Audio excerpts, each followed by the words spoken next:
Let me share the presentation only.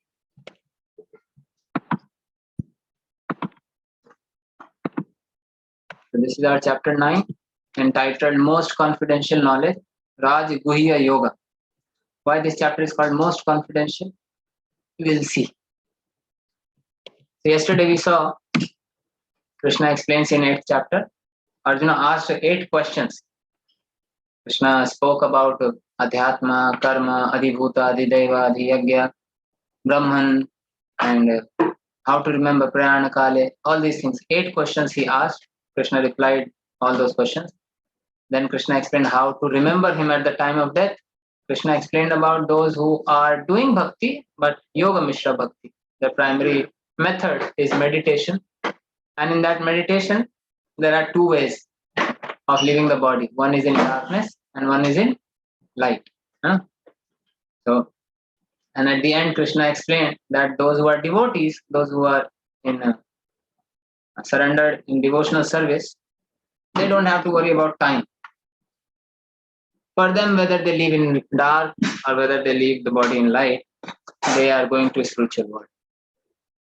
So this supremacy of devotion, which Krishna establishes in 8th chapter, so Krishna tells in 8th chapter at the end, those who are my pure devotees, Ananya, he uses this word, Ananya. So now how to become this Ananya devotee? That's the question. What he says in the 8th chapter at the end.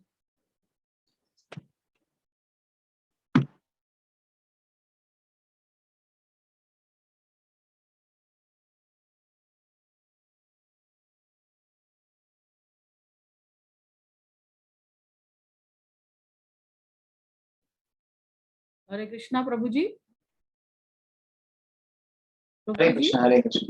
Yes, I'm here only. So Arjuna says Krishna says in the last verse of 8th chapter,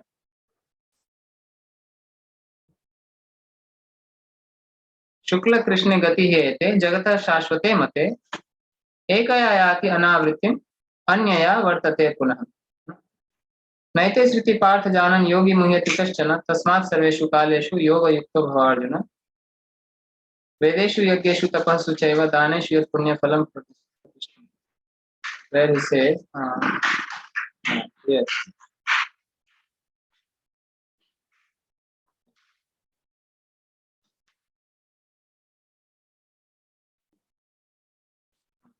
In 27th verse he says, Tasmat sarveshu kaleshu yoga yukto bhavarjuna. So Krishna advises Arjuna, devotees know these 2 paths, that living body in darkness or living body in light. But they are never bewildered. They are always fixed in devotion. So how to remain fixed? How to become this devotee, unconditional devotee, pure devotee? That Krishna is going to speak about in this chapter. That's why this chapter, initial chapter, 2nd chapter, 3rd chapter, they were confidential. 2nd chapter was summary of entire Bhagavad Gita, but the subject matters were covered in detail in subsequent chapters. 7th chapter onwards, Krishna started giving confidential knowledge because he's talking about himself. You don't talk about yourself unless and until you have full conviction, you have full faith that the person whom you are talking to is going to believe you, is going to hear you, or he is your friend, or he trusts in you. So Krishna started speaking about himself from 7th chapter onwards. The 7th chapter, 8th chapter, these are confidential. This 9th chapter is known as Raj Guhya Yoga. Guhya means confidential, and Raja, this is topmost, king of knowledge, Raj Vidya. So this is most confidential knowledge because here Krishna will fully talk about himself. He will explain everything about himself. So let's hear what is in 9th chapter. In first verse only Krishna says, Idam tute guhyatamam, Sri Bhagavan Uvacha, Idam tute guhyatamam, Pravakshyami anasuyave. Pravakshyami anasuyave. So this word anasuyave, this is very important in this verse. My dear Arjuna, because you are never envious of me, the translation is, you are never envious of me, I shall impart to you this most confidential knowledge and realization. Krishna is giving both. Jnanam te aham savijnanam yas gyatva mokshasya ashubhat. I'll give you jnana and I'll give you vijnana both. Jnana means just information, knowledge. Vijnana means realized knowledge. Science, which we call science, science actually means when you have some theory upon which you can do some experiment.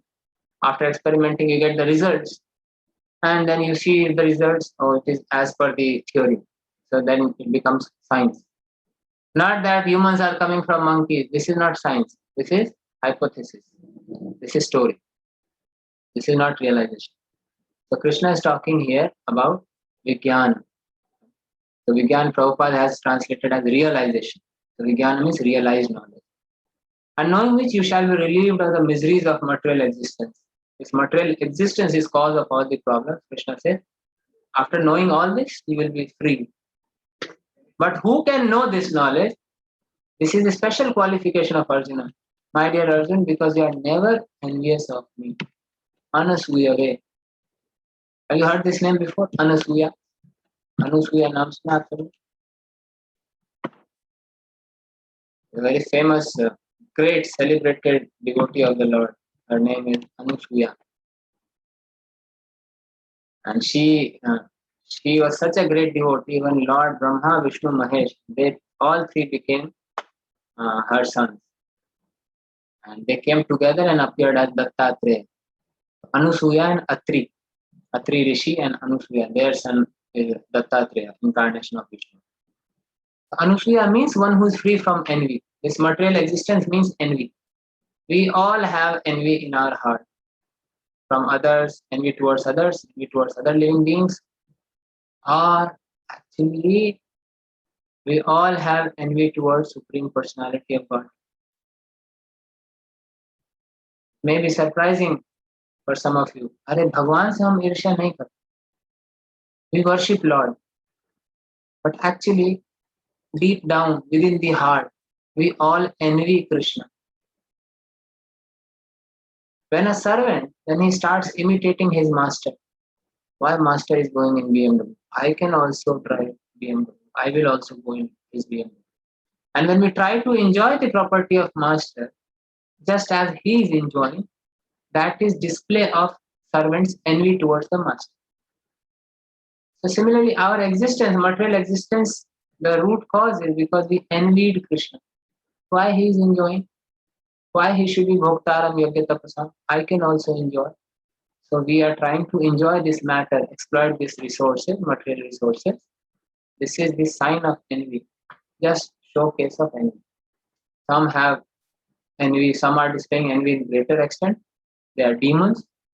Some are showing envy in very minute, but everyone has this envy within heart. Without envy, otherwise why we are here if we are not envious toward God? So Krishna is saying that because Arjuna, you are never envious of me. Because now Krishna is going to talk more about himself, deep secrets about himself. If somebody is envious, suppose you want to share about your personal life, your qualities, your everything to a person. And if he's not your dear one, if he envies you, he will never reveal about yourself. You may tell him that, oh, I belong to this family, I work in this company, I live here, that's all. But you will never share to him, this is how I do things, this is how I live in my home. These are all. You will not reveal more about your personality, inner heart. That you will reveal only to a person who is your best friend or best well-wisher, who does not envy you. So this is what Krishna is going to explain. Otherwise, so this is one of the qualification. Anybody who wants this qualification, who wants to become pure devotee of the Lord, become this Ananya Bhakta, first thing we have to give up is envy. And it is, our Acharya has explained that these are 6 things, 6 anarthas which are there in everyone's heart. What are they? Lust, anger, greed, pride, illusion, and envy. Kam, Krodh, Mad, Moh, Lobh, Matsarya. These are 6 enemies, 6 demons sitting inside everyone's heart. And among these 6 demons, These five: lust, anger, greed, illusion, and pride. These can be engaged in Krishna's service, but envy has to be given up. Envy cannot be engaged in Krishna's service. How is it that? How to understand this? Suppose someone is greedy.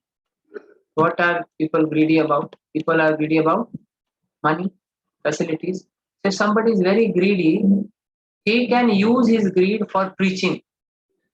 I will distribute more books. I will bring more devotees. I will reach out to newer areas. This is greed. I will chant more holy name. Why to greedy means today my bank balance is 1 lakh, tomorrow it should be 2 lakh, 5 lakh, 10 lakh, crores, like that. No end to the greed. So if a person is greedy, he can use this greed in Krishna service. Why 16 rounds? I'll chant more. Why only half an hour? I'll read 1 hour. Today I have time, I'll read more. So this is greed for Krishna. This greed takes us closer to Krishna. This is the only way to purchase Krishna. Laulyam eka api mulyam. Someone is greedy about spiritual life. I want more holy name. I want more spiritual knowledge. I want to hear more. He can get very closer to Krishna. Very soon he can go near Krishna. If somebody is lusty thoughts are coming. He can engage that lust in Krishna's service. How? By desiring things only for Krishna. Somebody is angry. He can display his anger towards the anti-elements, those who try to hurt devotees, like Lord Hanuman. Hanumanji, he displayed his anger towards Ravana, but for Rama, for Rama's service. Even though he burnt entire Lanka, one who burns someone's home, he is known as aggressor. He should be punished with a death sentence. Hanumanji burnt entire Lanka and he is glorified, he is worshipped because he used his anger for serving the Lord. Similarly, somebody is in illusion. That illusion can be engaged. I'm thinking I'm this body. So employ this in Krishna's service that I am Krishna's servant. This is my identification. And somebody is proud, he has pride, Ghamand also. So you should take pride in the fact that I have got the opportunity to practice Krishna consciousness, which is so rare. Sa Mahatma Sudurlabha, Krishna says. So I have got this Durlabha opportunity. So, but envy cannot be engaged. Envy takes us away from Krishna. Envy cannot be engaged in Krishna's service. It has to be given up. Unless and until we become non-envious of Krishna, these secret. Bhagavad Gita is open secret. One may say, Arey, what is so secret about Gita? You are distributing, ISKCON is distributing so many books. Lakhs of books are distributed every year. So how is it secret? This is open secret. The book is right there in our hands, but still those verses do not go inside. Initially, to some extent, it is okay, independent reading. But unless until we follow what Krishna says, that go in the shelter of a spiritual master, serve him with a submissive attitude, then the knowledge will be revealed. And service can only happen when we are free from envy. If we envy someone, we cannot serve. And if we envy someone, so if we hear his glory, we become more envious. Like Duryodhana was envious of Pandava. The more he heard Pandava's glory, the more his anger grew. Arjuna is not envious of Lord. That's why Krishna will explain. Now Krishna starts speaking about his knowledge. Krishna is preparing Arjuna. Raj Vidya Raj Guhyam Pavitram Idam Uttamam Pratyakshavagamam Dharyam Susukham Kartum Abhyayam. This knowledge is the king of education. There are so many branches in Vedic literatures. Apart from Vedic literature, there are so many non-Vedic items. There are so many fields of education. Ayurveda, Dhanurveda, Arthashastra, this Shastra, that Shastra. Krishna says this knowledge is king of education. One who knows this, even if he does not know other things, there is no loss. But if one does not know this and he knows everything else perfectly, he is going to lose everything at the time of death. So that's why this knowledge is the king of education. If you have king in your party, you have everything. You have king's kingdom, king's soldiers, king's palace, everything in your side. But if you have everything and king is on the opposite side, so king will bring his army.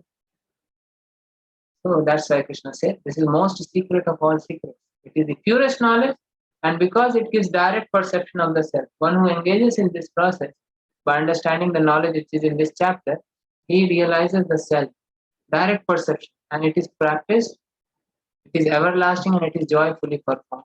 This is the symptom of this is the this is the process of Krishna consciousness. It is joyfully performed. Otherwise, yogis, they have to practice so much tapasya, do meditation. Karmis, they work hard whole day and then give up the fruits and still don't be attached. It's so difficult. It's so easy to say don't be attached to the fruits. But whole day I'm working hard and then I should not be attached to the fruits. Very difficult. So he may give charity, but he may not give joyfully. But this process of Krishna consciousness, Krishna said, is joyfully performed. See the devotees. They're dancing in Kirtan. They are distributing Krishna Prasad, they're eating Krishna Prasad. Yogi has to give up everything in forest. He survives on only leaves and roots.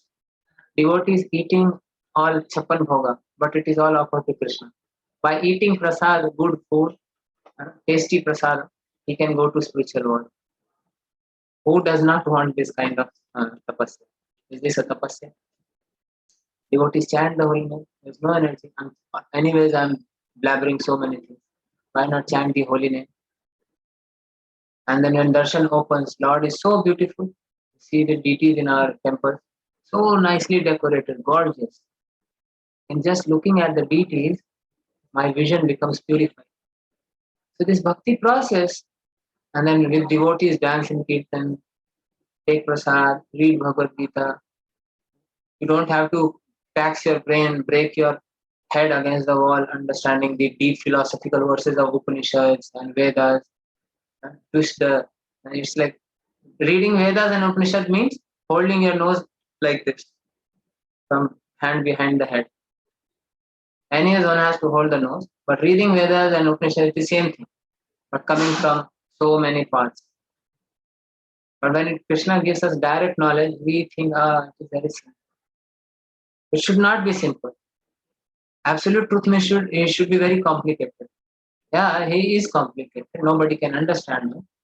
But through his mercy, he makes it very simple for us to understand. Those who want to understand it simply.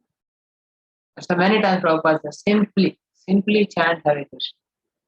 Bhakti is so simple. It's simple for simple-hearted people and complex for complex-hearted people. The bhakti is joyfully performed.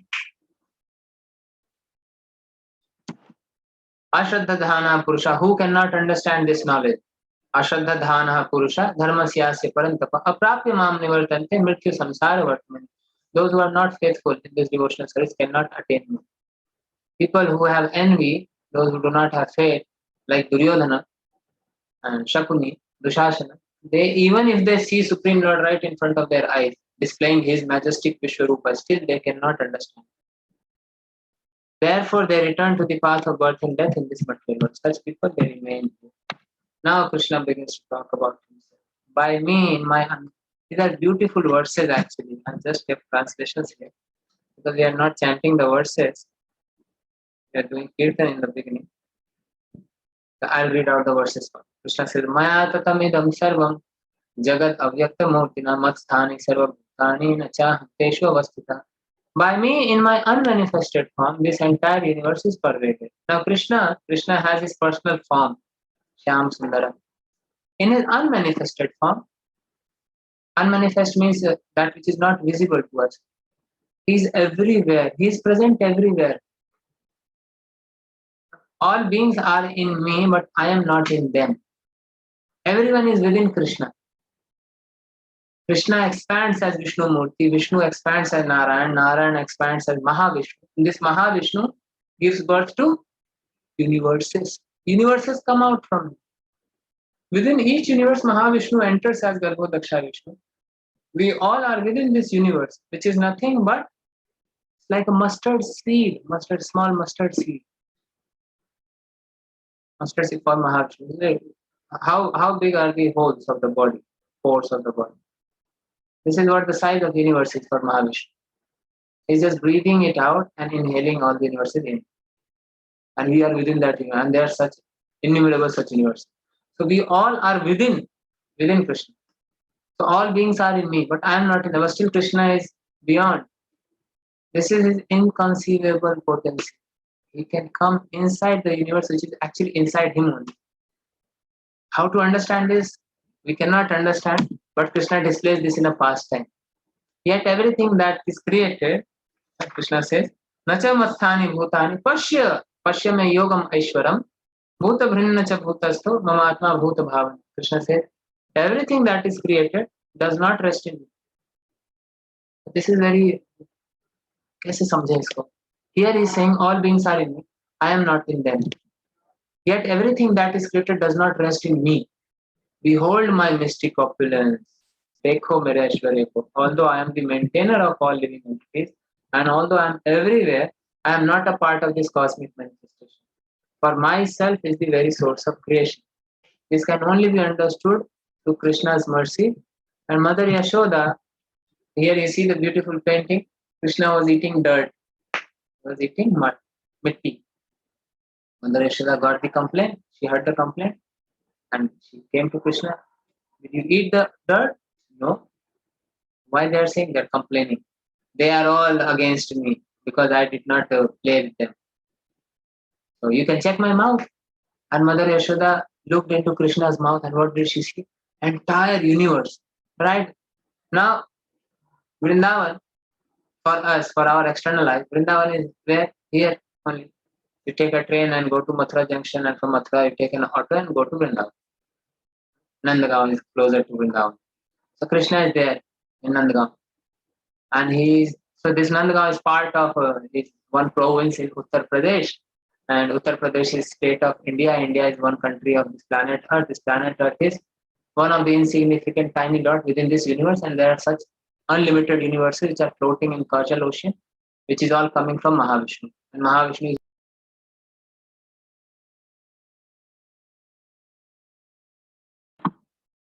looks like some internet problem.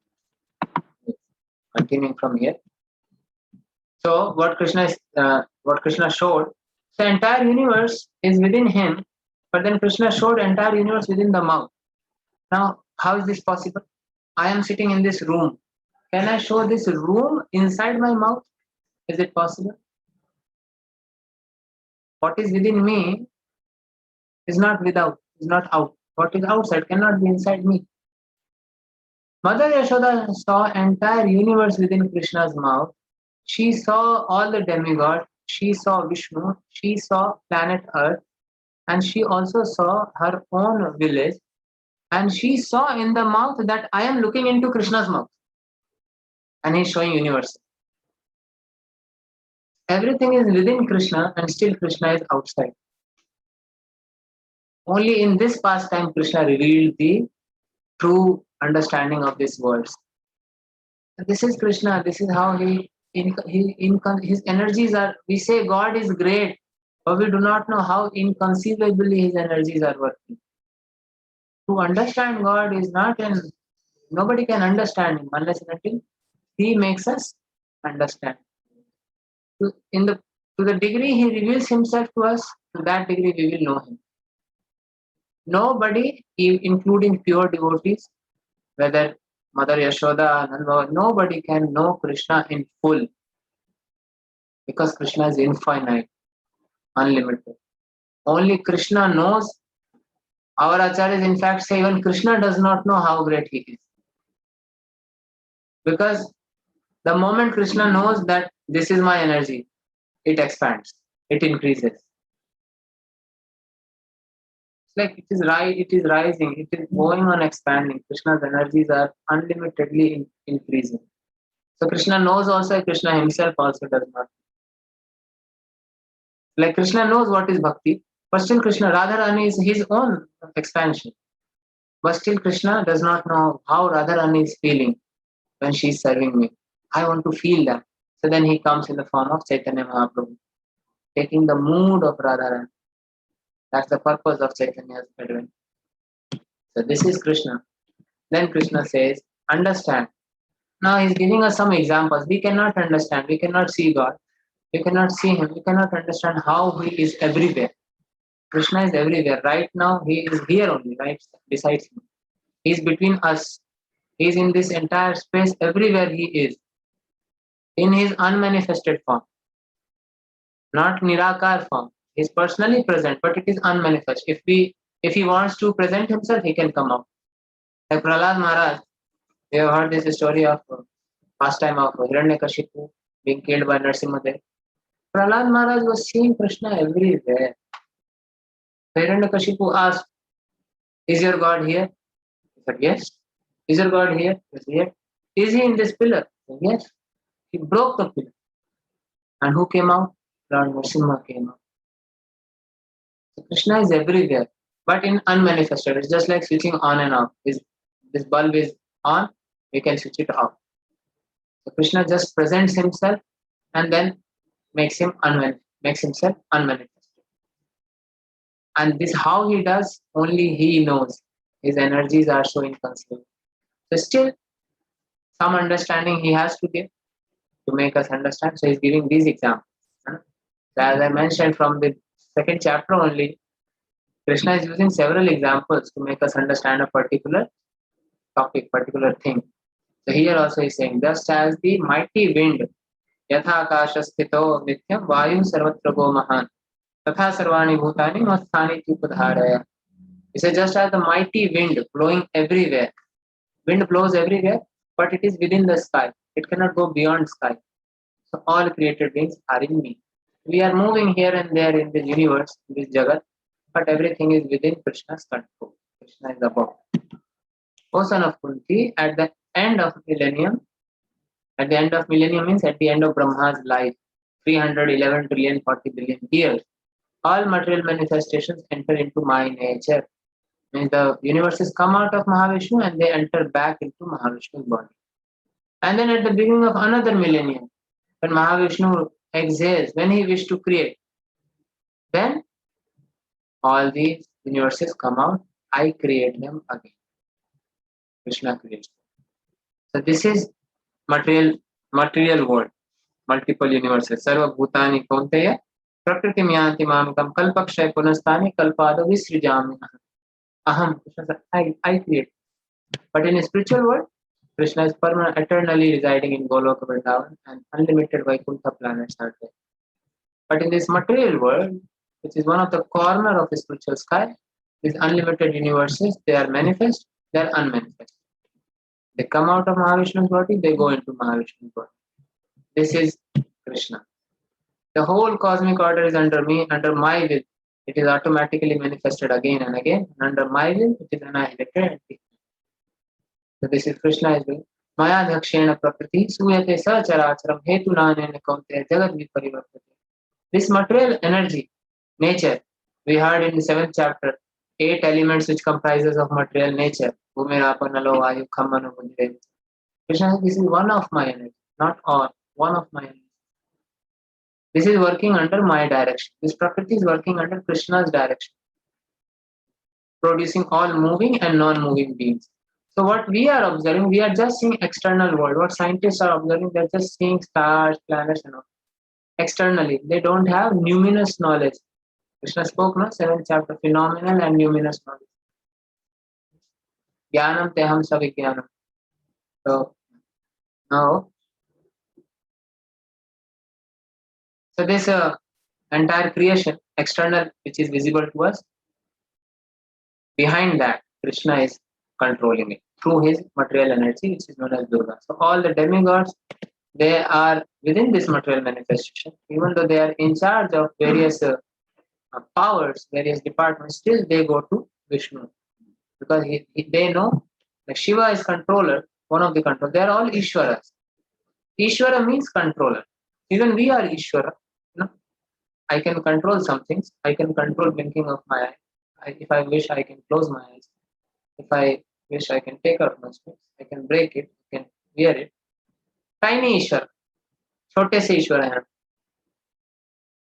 Demigods are little bigger Ishwara than us. They can control bigger things. Shiva is more bigger. Brahma is more. Brahma can create planets. Brahma can give birth to different species. Shiva can destroy everything. But Param Ishwar is Vishnu. Krishna. Ishvara Parama Krishna Satchidananda Vigraha Anadir Adir Govinda Sarva Karana Karana. This they know, these demigods they know. That's why whenever they are in distress problem and when situation is beyond their control, they approach Vishnu. Then Vishnu incarnates and resolves their problem. So this all Prakriti Krishna saying, under my rule, it is manifestation is created, annihilated again and again.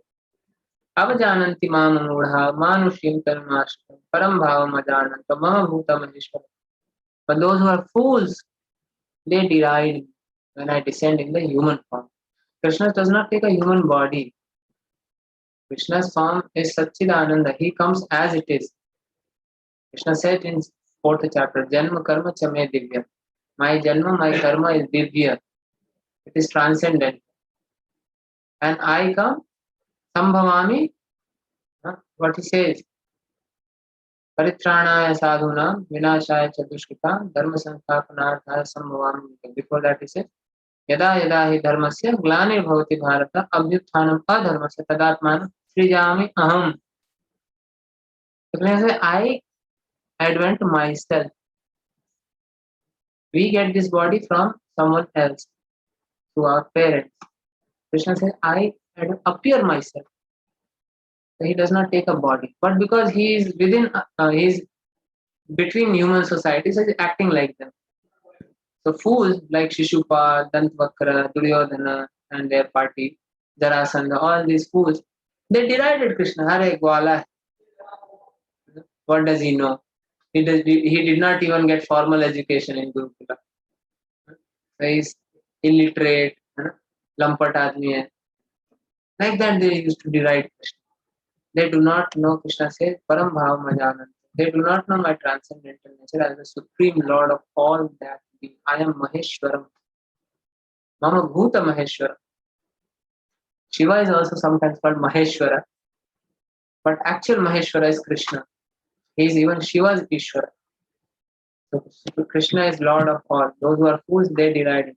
That's why their all activities, Moghasha, Mogha Karmano, Mogha Jnana Vichetasa, Rakshashim Asurim Seva, Prakriti Mohinim Shita. So those who are bewildered and attracted by demonic and atheistic views. So those who do not know Krishna, who are not devotees of Krishna, their philosophy, even they have philosophy.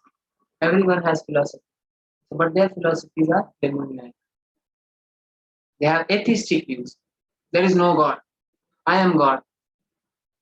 What modern society, what we are seeing in modern society, they are nothing but tiny Ravanas, tiny Hiranyakashipus, who believe that I can control everything on my own. I have technology. So we are trying to control the nature through technology.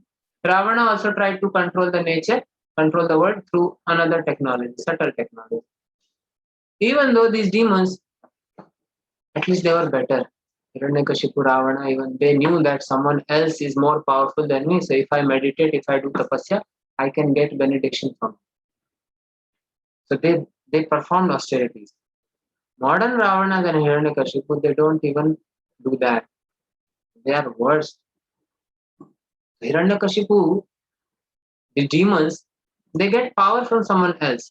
They don't have such. Just see the power of illusion. I am getting my benediction from someone else. I perform tapasya.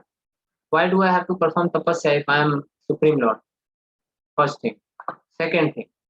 Someone else came and gave me boon, tathastu, and then I became such powerful personality. So that means one who is giving me is more powerful than me. And I am thinking myself Supreme Lord. And then I try to kill others, try to rule. And that one who is giving me boon, he himself is saying, I am not immortal. I cannot make you immortal. मैं आपको अमर नहीं बना सकता. So common sense. Those who are bewildered, they lose their common sense. That's why all their activities in this deluded condition, their hopes for liberation, Moghasha, Mogha Karmana, their fruitive activities, their culture of knowledge, all are defeated. Such demons are in their deluded condition, everything is lost. They try to kill Krishna also, but then Krishna kills them and liberates them, delivers them. But who surrenders to Krishna? महात्मानस्तु मां पार्थ दैवीं प्रकृतिमाश्रितः भजन्ति अनन्य मनसो ज्ञात्वा भूतादिम अव्ययम्. But there are other living beings who are known as Mahatma. Krishna says they are Mahatma. Mahatma is not a title, not a tag. Mahatma Gandhi. No. Mahatma means those who are under shelter of Krishna's Daivi Prakriti. Daivim Prakritim Ashrita. Great souls are under the protection of divine nature. They are protected by divine nature. What is this Daivi Prakriti? This is Yogamaya or Srimati Radharani. They take shelter of Srimati Radharani. They are fully engaged in devotional service and Yatva Bhajanti Ananya Manuso Yatva Bhuta Adit Abhyayam. They know me as the Supreme Personality of Godhead, original and Abhyayam, inexhaustive.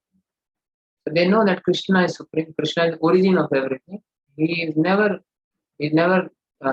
we die, our body gets finished. Krishna is never finished.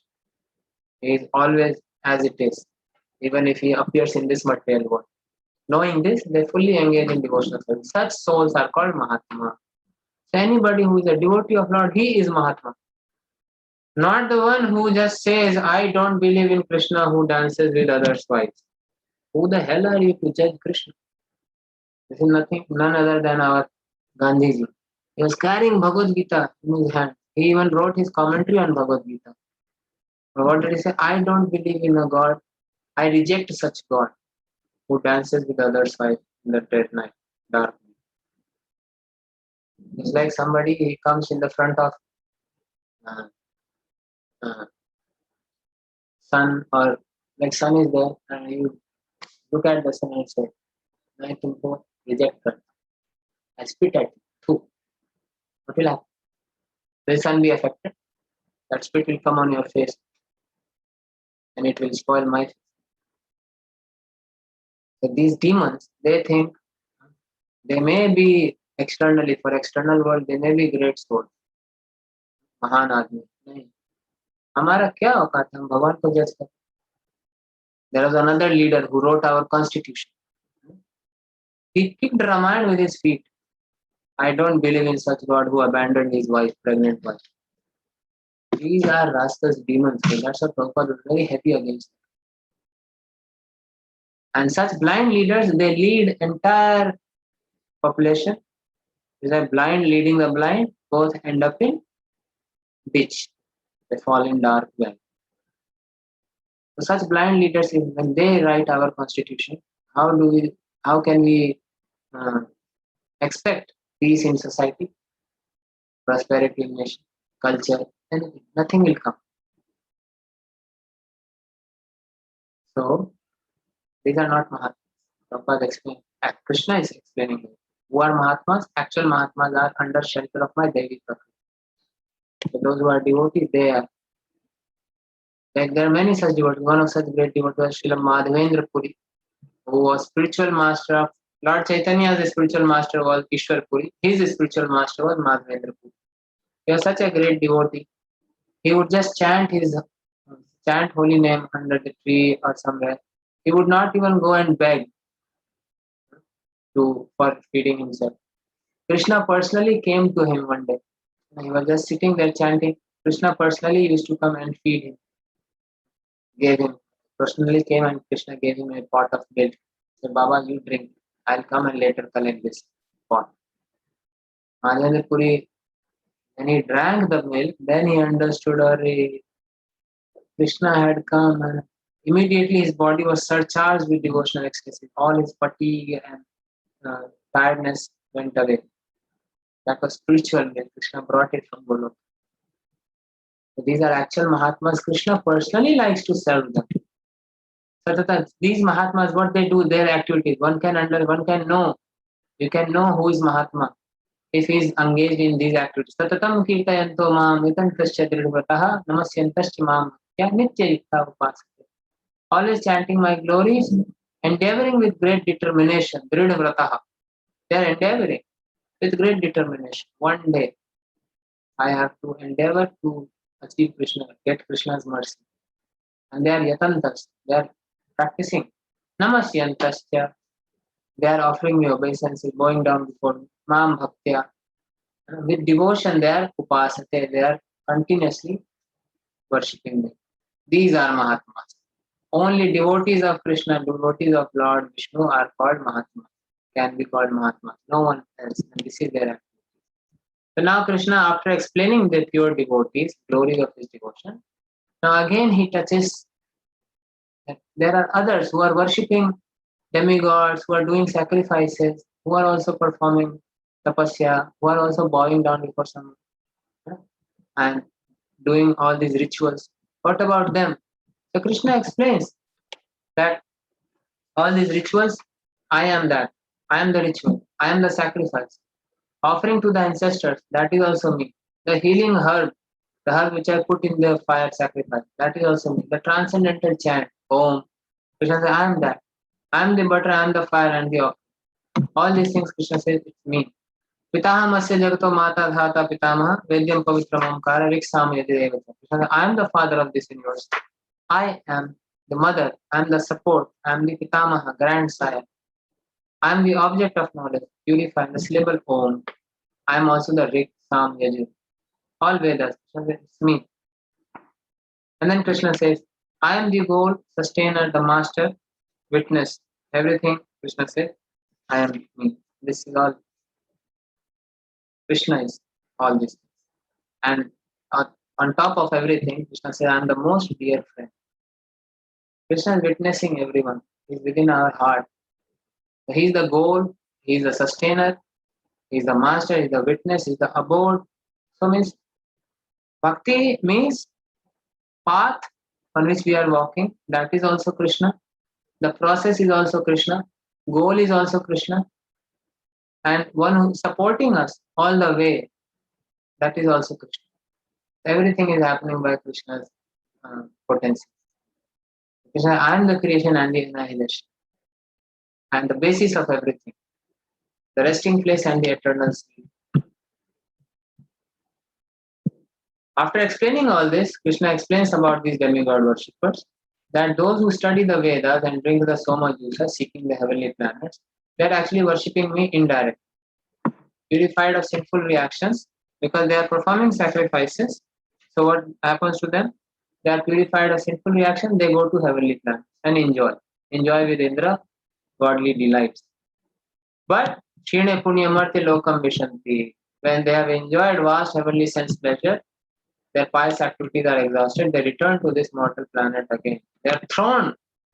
And in heavenly planets, one does not die like humans die. They are just like blue.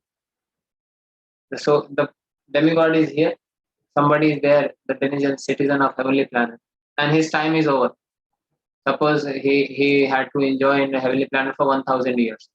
Now 1000 years is just over. So he will immediately disappear and fall down from the clouds. He will fall down, and his body, that demigod body, the soul leaves the body, and soul comes in the form of soul comes in the cloud actually, and then in the form of rain. With raindrops, it goes in the earth, and then it enters a plant.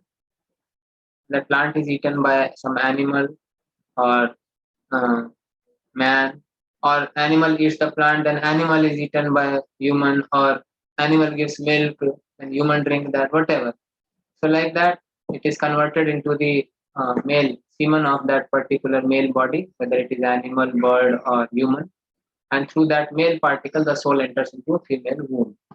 This is the process, new body.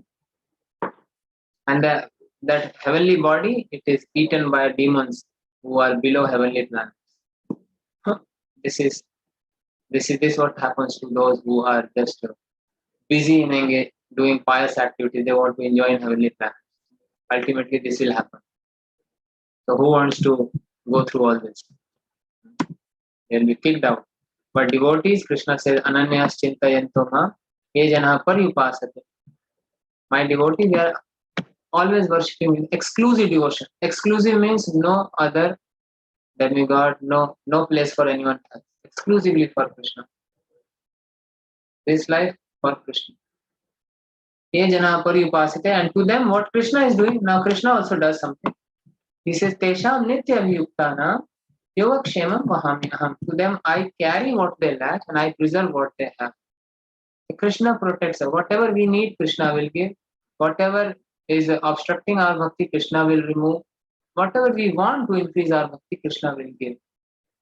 Krishna personally does this. He uses this word aham several times in Gita.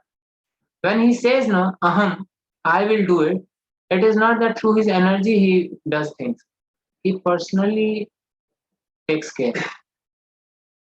Like if some minister says, मैं करवाता हूँ means someone else will do, I will command. I will order him and then he will do it for you. But when he says, मैं करके देता हूँ, then he will personally look into everything, he will personally take your file, personally do, personally tell you, this is what I am going to do. This is like that. Krishna, when he says aham, he personally takes care. And this word comes at various places. Yukta. Yukta actually means, you heard this before also, Yukta Vairagya. Yukta means, the word Yukti also comes from Yukta, Buddhi.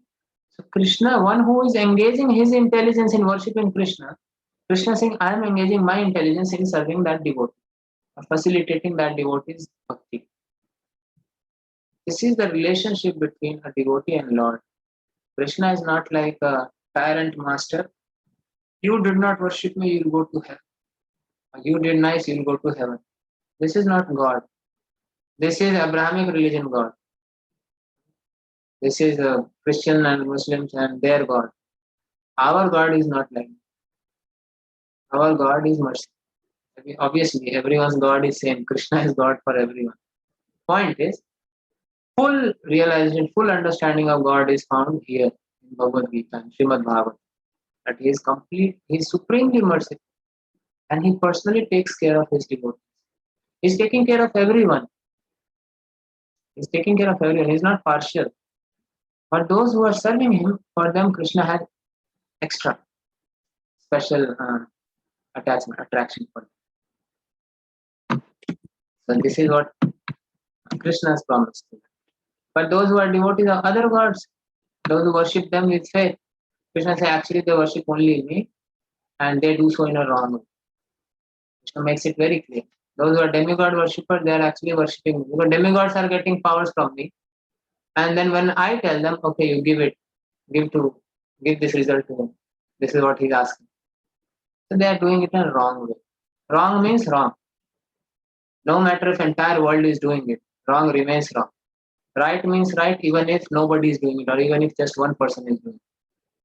Then we say, bhakti is so topmost. Bhakti is topmost. Bhakti is so glorious. Why only few people are doing it? Doesn't matter. One interviewer asked Prabhupada that if Krishna consciousness is topmost, why not everyone is following? Prabhupada said, when you open a diamond shop, you do not expect 1,000 visitors every day. One may come. Few visitors may come in a month. That is sufficient for your business. Similarly, we are selling diamonds. Bhakti is not for everyone.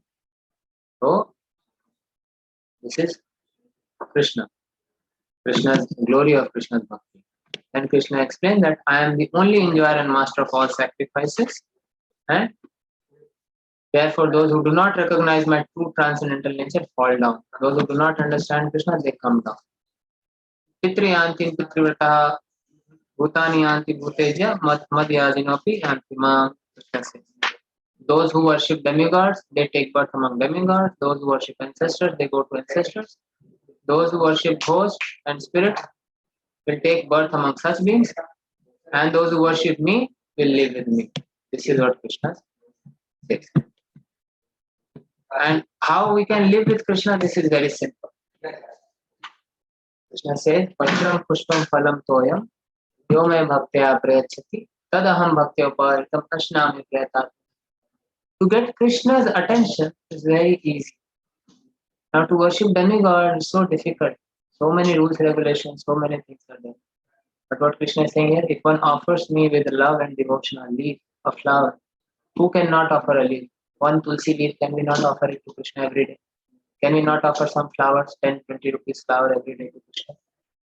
We bring fruits every day in our home. Can we not offer it to Krishna first? Can we not give Krishna water? Krishna says, Krishna is not in need of all this. What he is expecting? In mode of devotion. Devotion.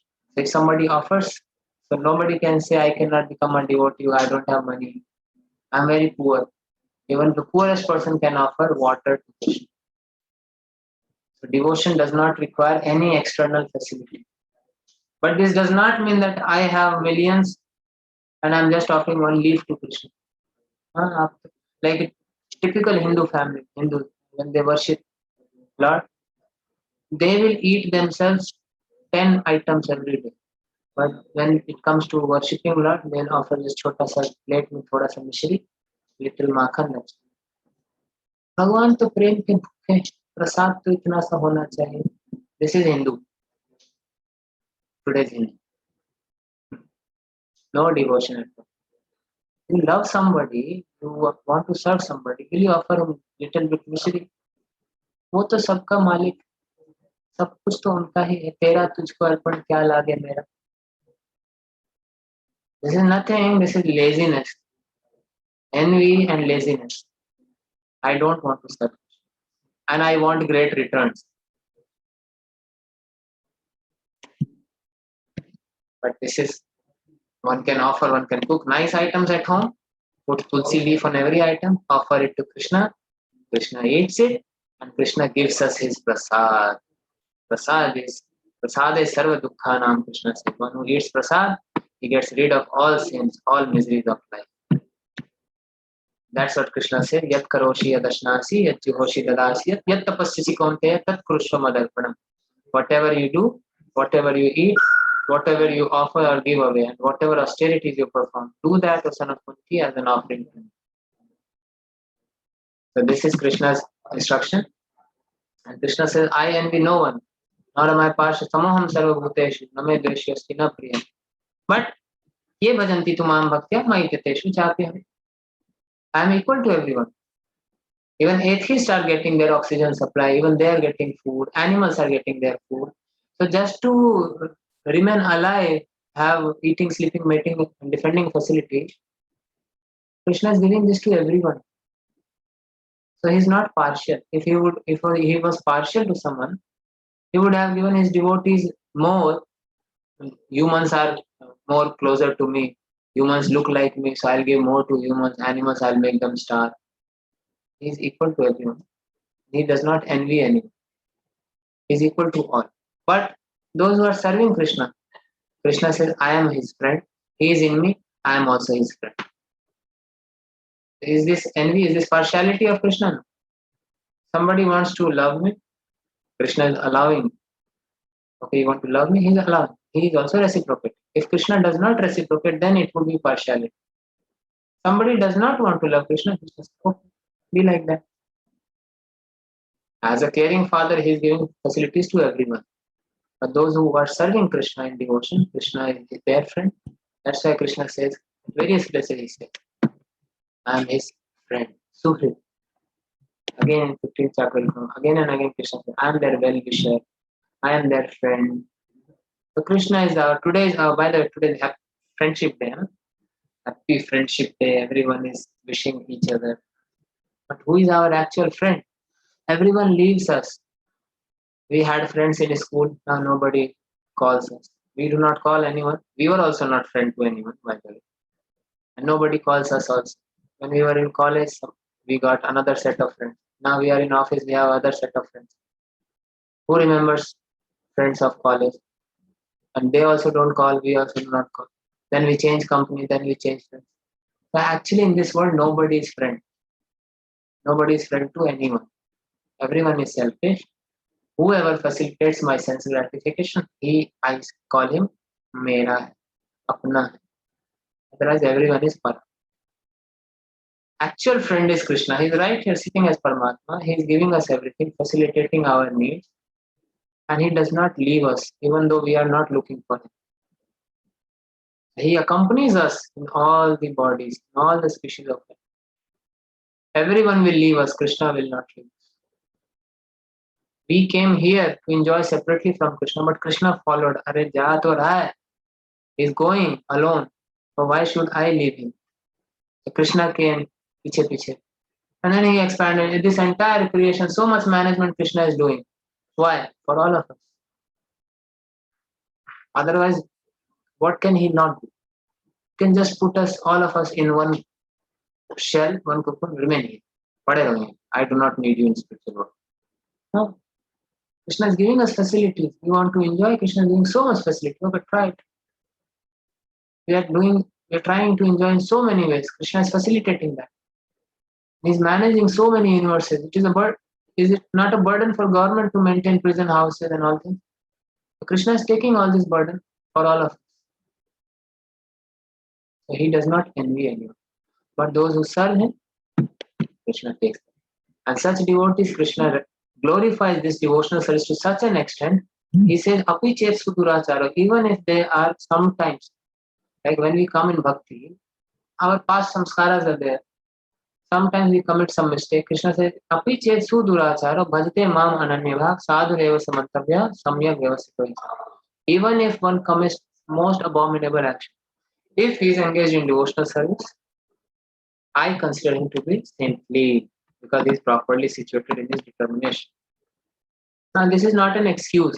Prabhupada makes it very clear in the Purpose. I am doing bhakti, like what modern days Hindus or Christians or Muslims, what they do.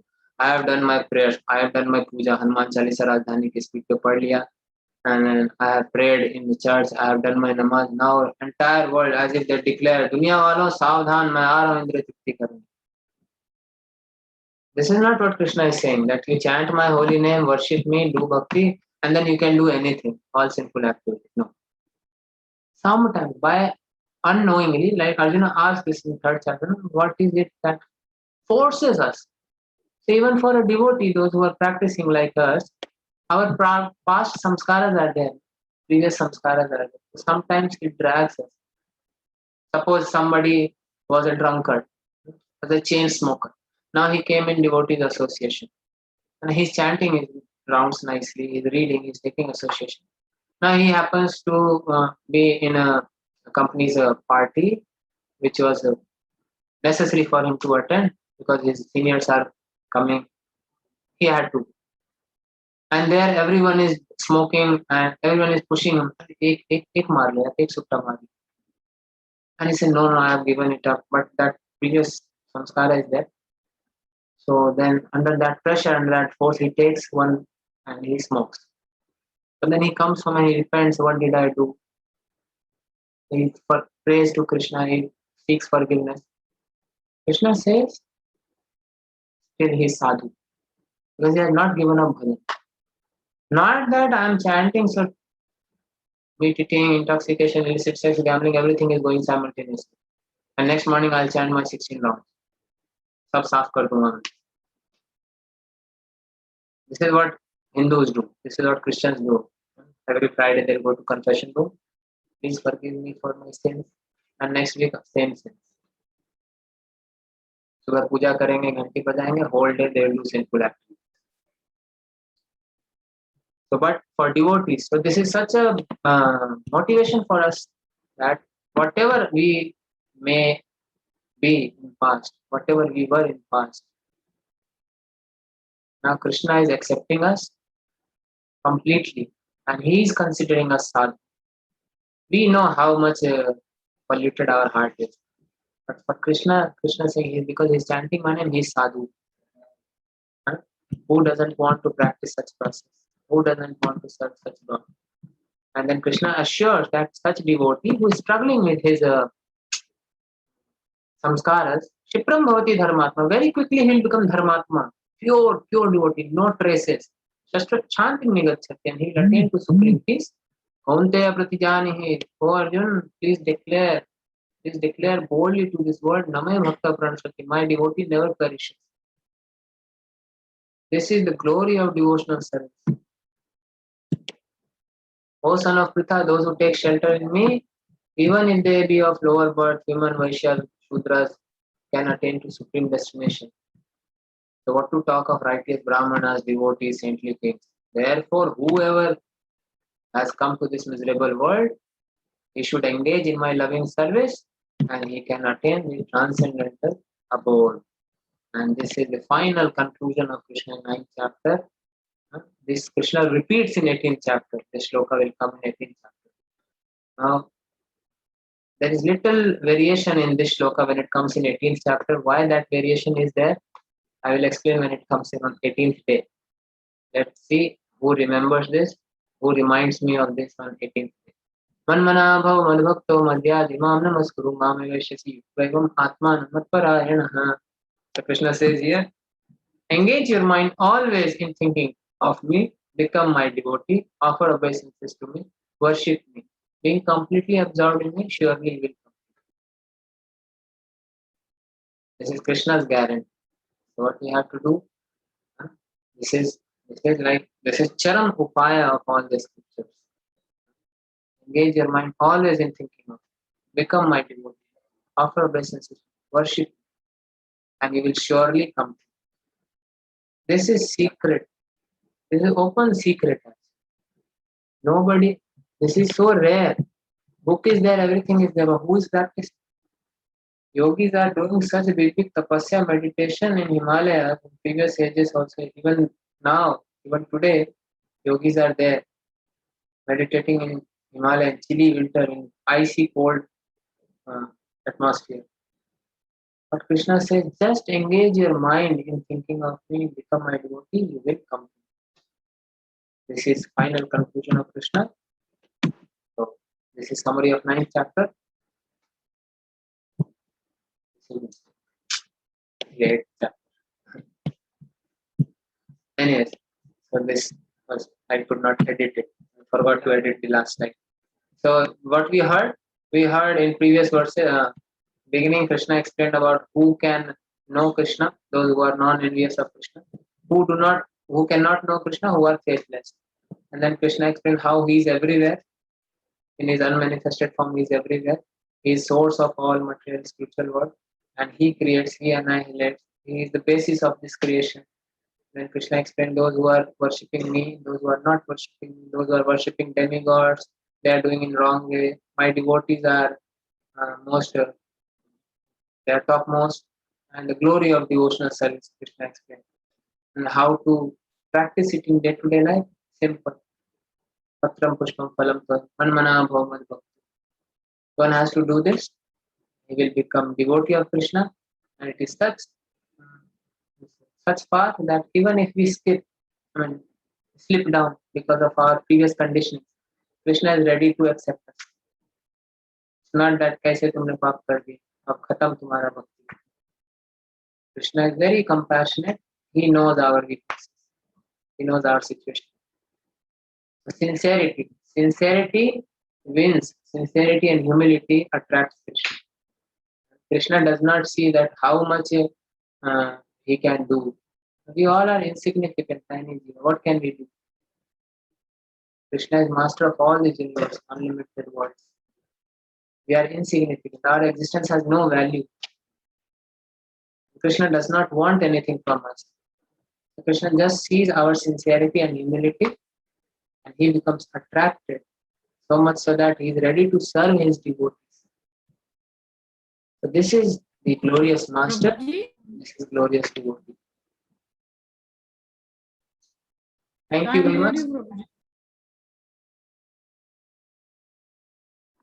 No, today internet is troubling a lot. So anyways, I ended the 9th chapter and concluded it.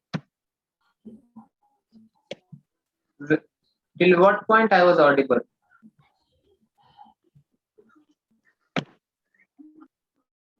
Can anybody tell what was the last line which was audible? Or if not, then we have completed the chapter. We can take some questions.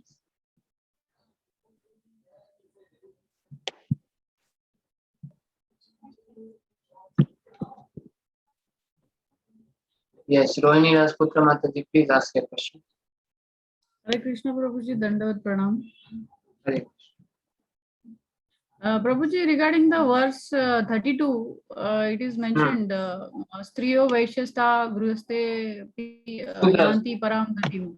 Kshatriya Vaishya So Tatha Shudras here, Tepi. question is little biased, maybe towards the females.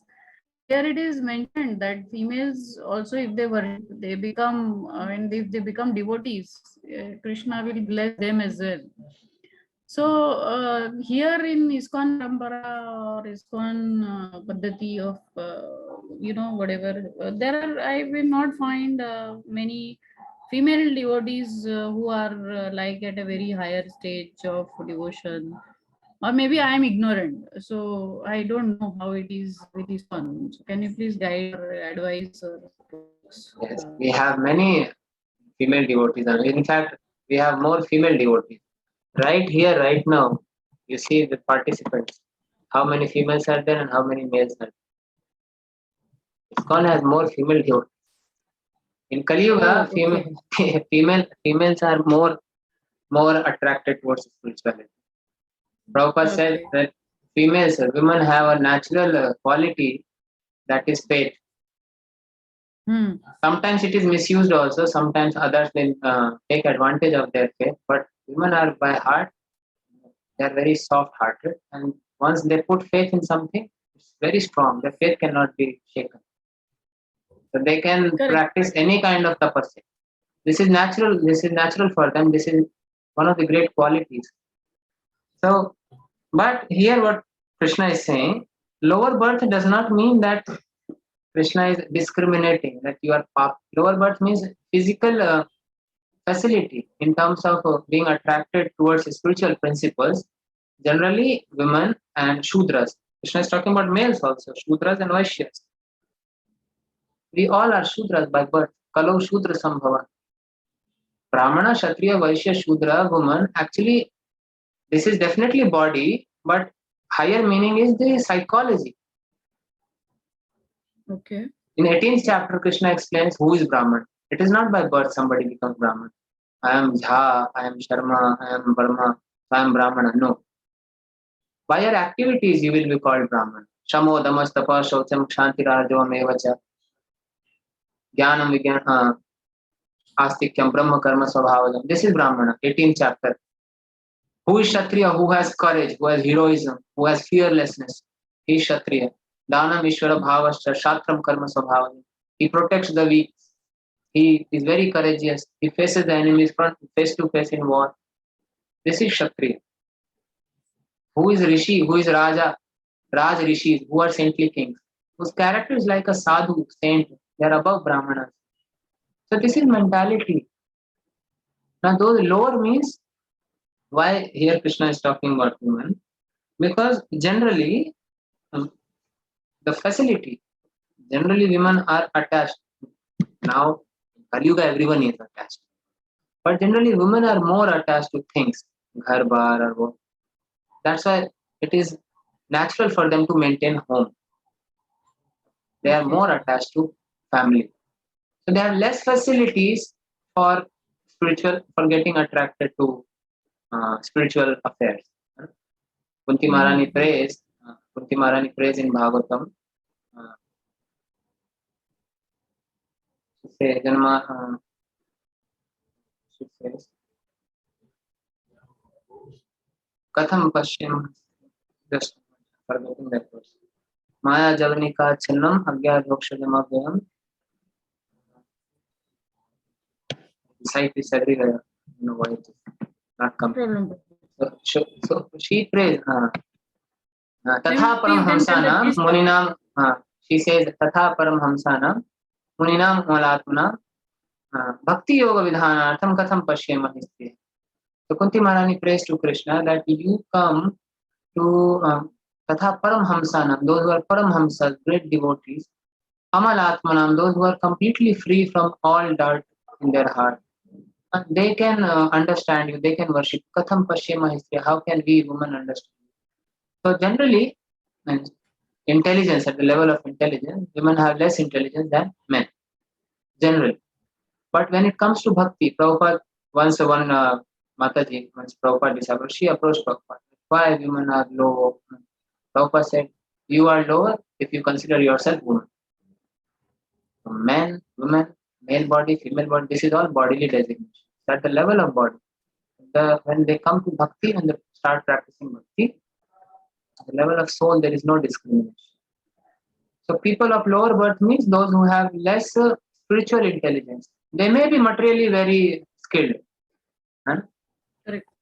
So this may be, we may find it contrasting that today women are everywhere. They are excelling in so many fields. So how Krishna is saying lower birth? It is talking of spiritual intelligence. Correct. So, but So like Maharaj, that.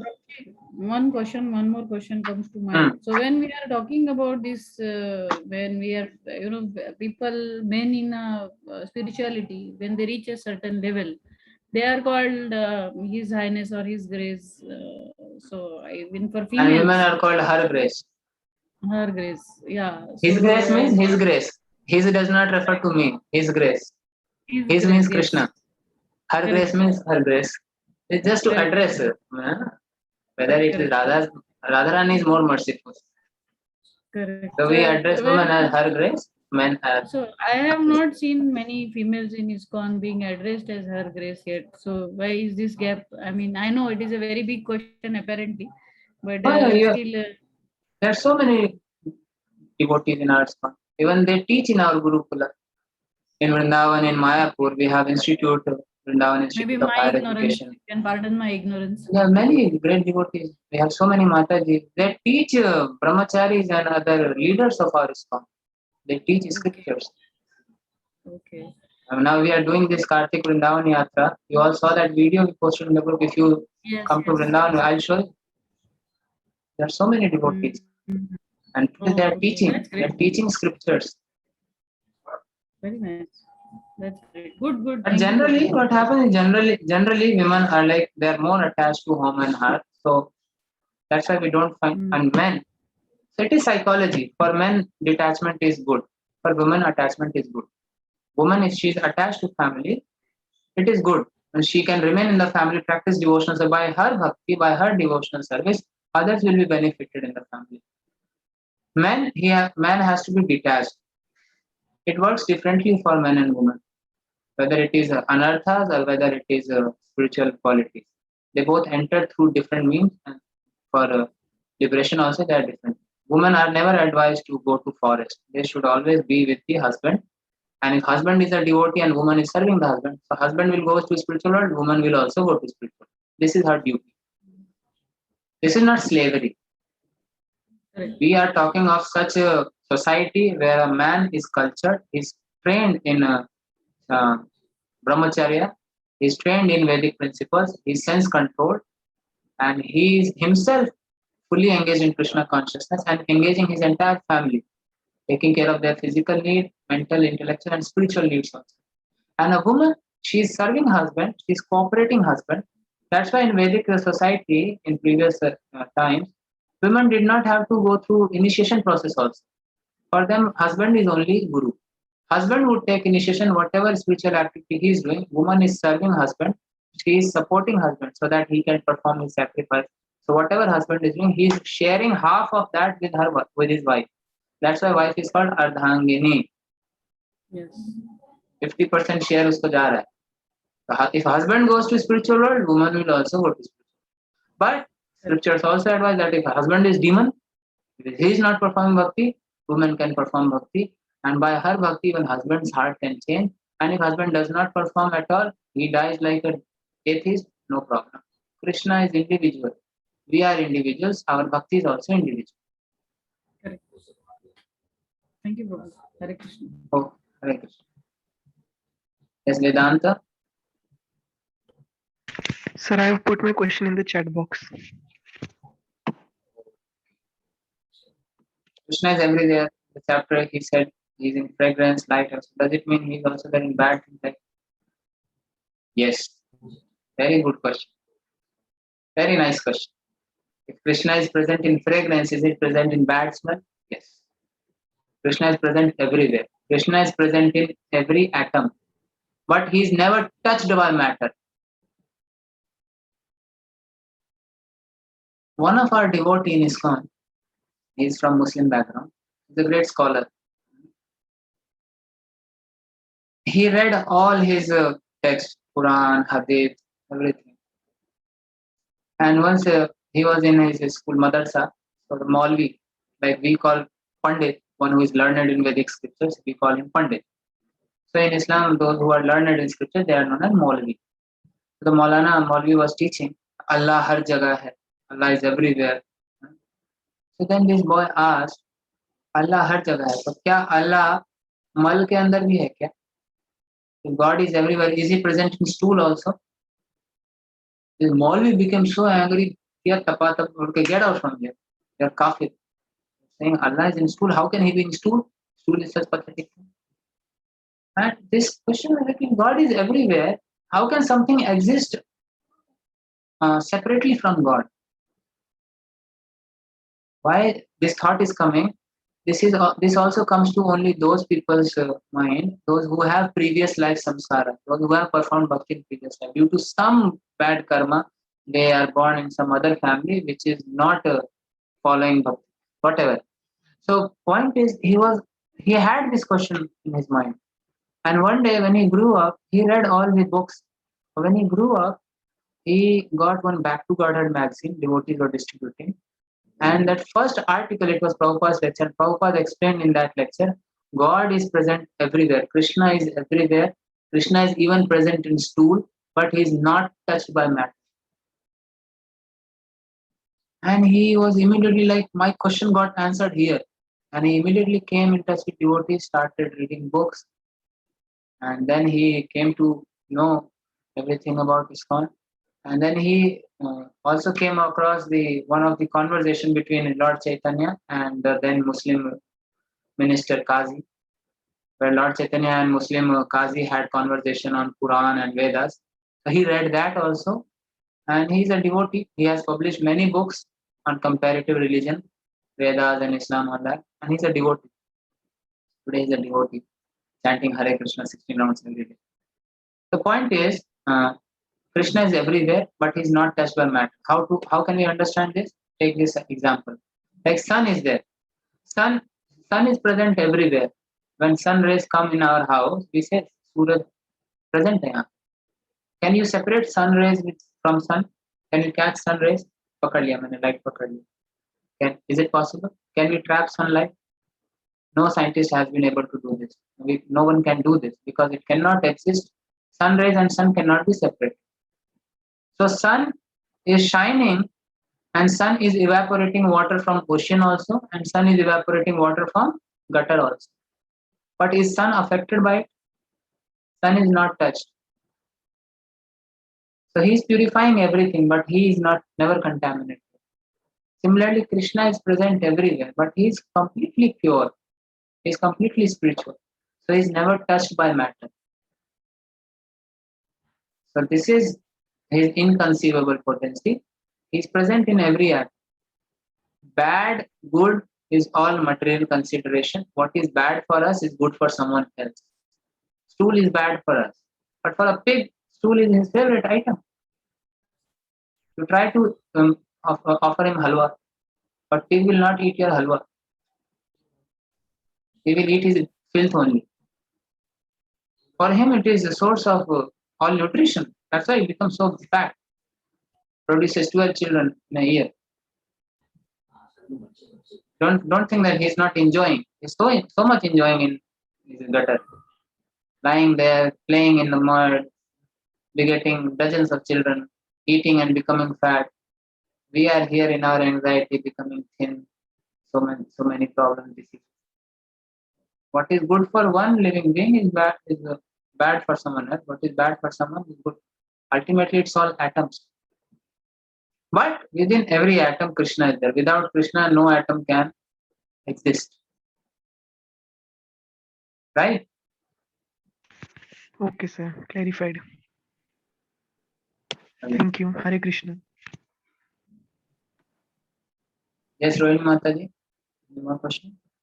Yes, Prabhuji, one more question. Now, since you were mentioning about the Muslim devotee, I remember one article or one column I was reading online about Haridas Thakur, who was a devotee of Krishna, and I understand from the readings that he was also a Muslim.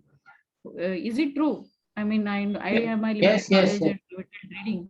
No, no. So, This is completely true. Haridas Thakur appeared in Bangladesh. One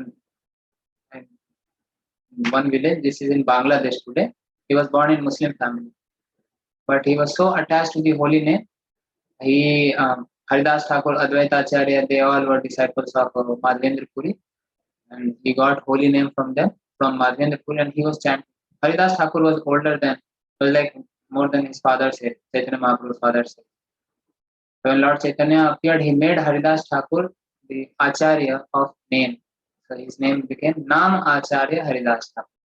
He was chanting 192 rounds every day. yes, When I we are visited the chanting Samadhi one round, when I was in. we visited Samadhi. Where in Yes, Puri? yes. Ratha Yatra. This Ratha Yatra. Nice, very nice. Yeah, You're so 13th, fortunate. 13th, God's grace, 13th July.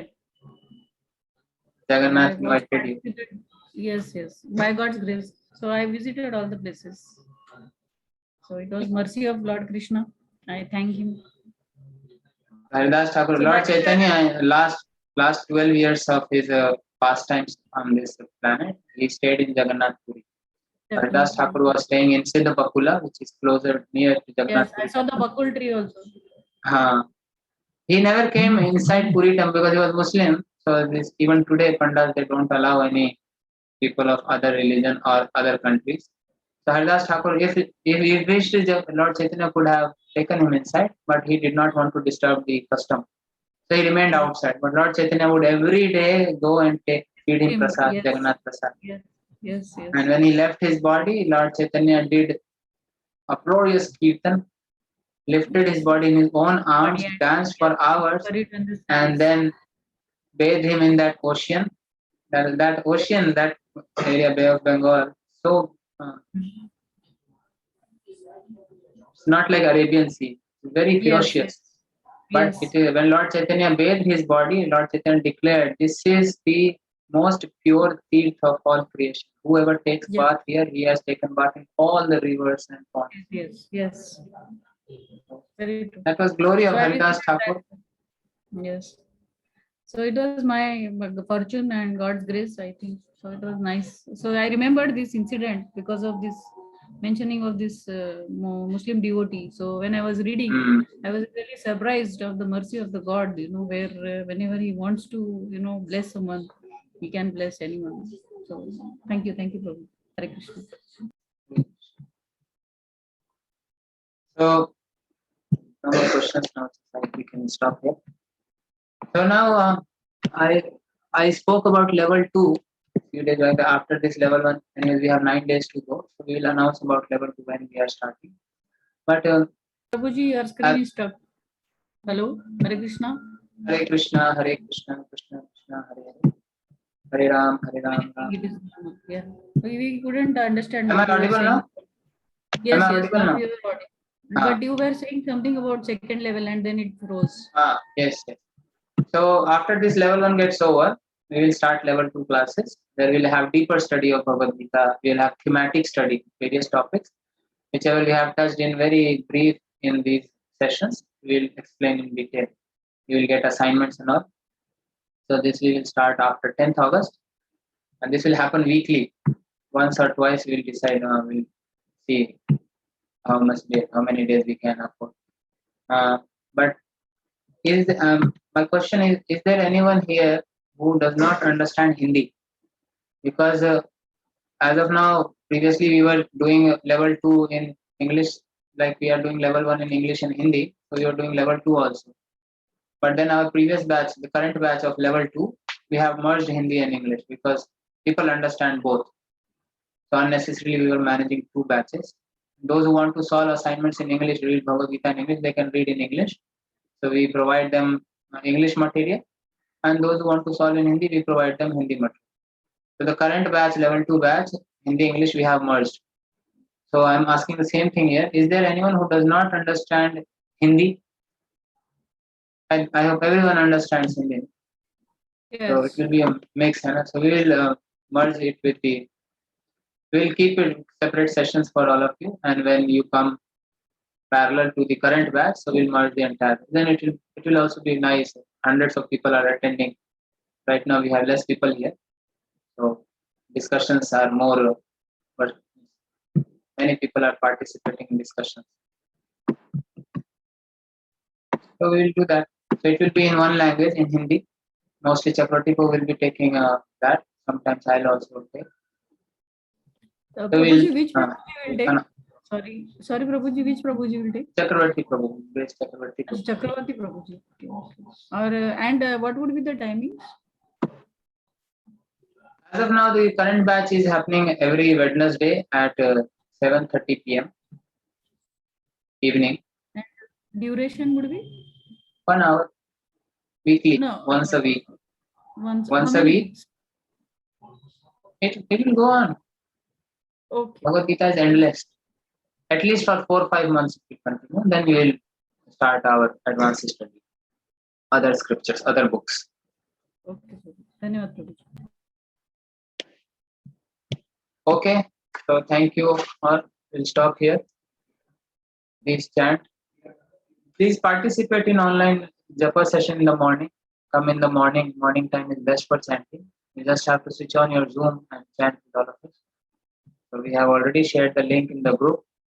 And morning we are doing chanting from 5 to 7, 7 to 8. Bhagavatam class takes place in Hindi. So you can join.